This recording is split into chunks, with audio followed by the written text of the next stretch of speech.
All right, we're now talking about chapter 16, the senses for anatomy and physiology. We're talking about first here with the section 16.1, the first section of chapter 16, the introduction to the sensory receptors.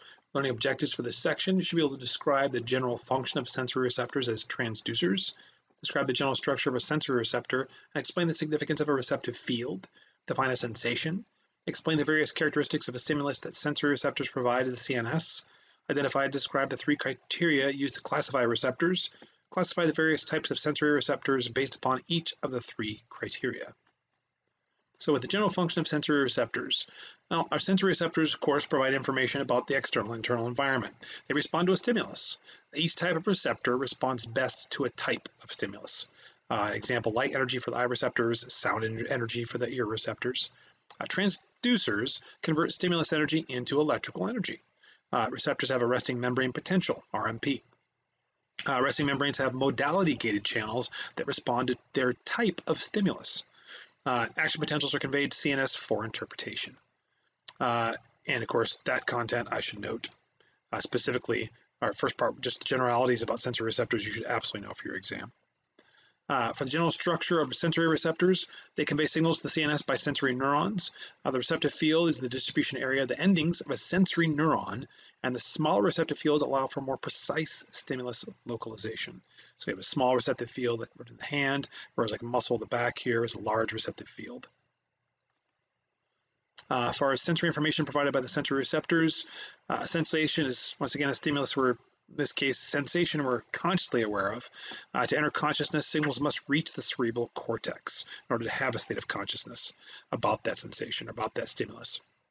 Only a fraction of stimuli actually result in sensations for you to actually be able to tell it's even there, right? Like a bug bite in some cases, you don't find out until much later you got bitten by the bug.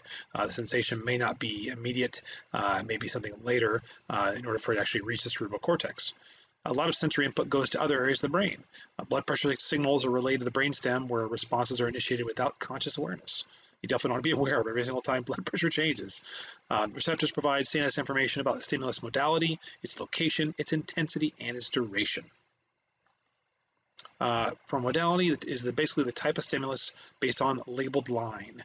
The brain interprets optic nerve signals to occipital lobe as visual, cochlear nerve signals as to temporal lobe as auditory. The location of the stimulus is determined by which receptive field is active. The postcentral gyrus has a body map represented by homunculus.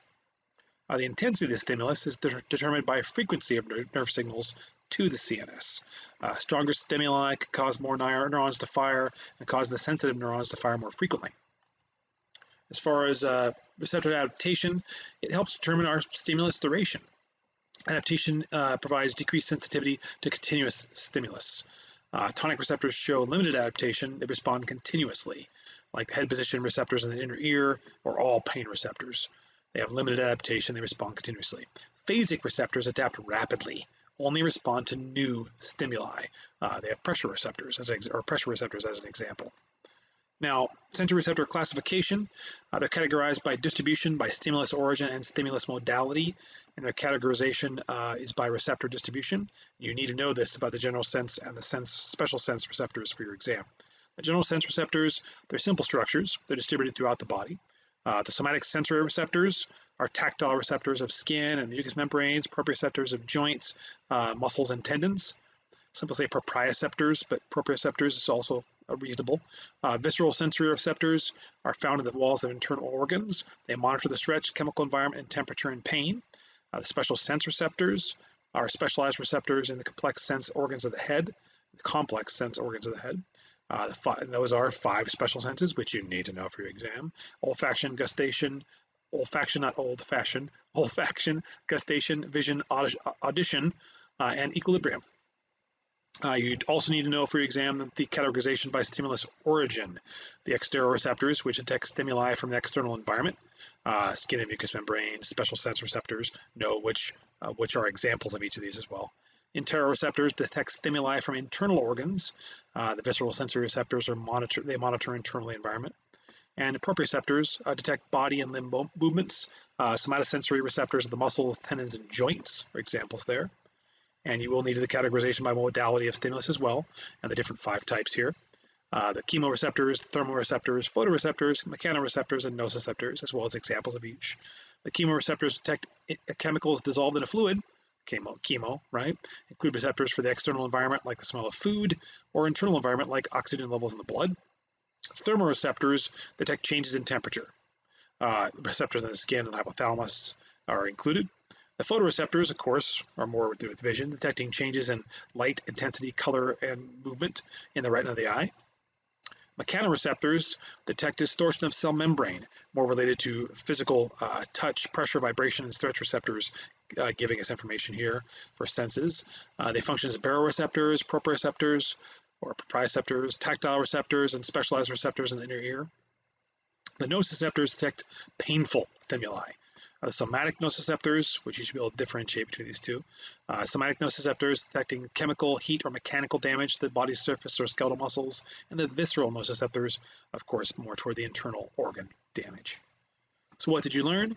How does a sensory receptor function as a transducer? Describe the general range and structural complexity of sensory receptors. Identify what is associated with all sensory receptors. Explain how sensory receptors provide input regarding the modality, the location, the intensity, and and duration of stimulus. Describe the following sensory receptors based upon 3 classification criteria: the ear in the sense of hearing, the tongue in the sense of taste, or the stretch receptors in the urinary bladder wall. We'll come back with the general senses in section 2 for chapter 16 shortly.